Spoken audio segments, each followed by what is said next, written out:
Welcome to the Learning Pines YouTube. We hope this video helps. You'll start by making sure Bluetooth is active and paired. This lets transfers reach Windows. Once done, send a small test file from the phone or device so a transfer begins. Next, open File Explorer and locate the default Bluetooth Exchange folder, typically in your user profile's Documents or Downloads.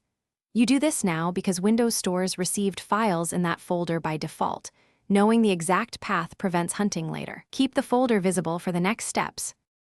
Once the folder is open, use File Explorer's search bar or the date modified sort to surface the newest items. Transfers usually appear immediately. Make sure to look in both Documents and Downloads because Bluetooth destinations can vary by driver or OEM settings. If you don't see the file, check hidden folders and enable viewing of file extensions to verify the type.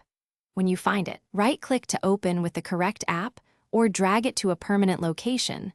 To finish, confirm the file opened correctly and move it to your working folder. This prevents accidental deletion.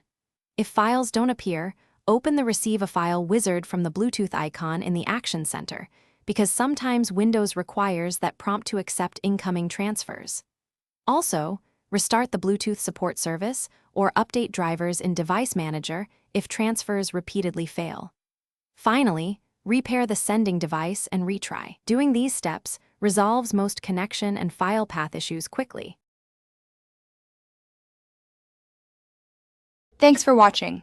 Consider subscribing if we helped you.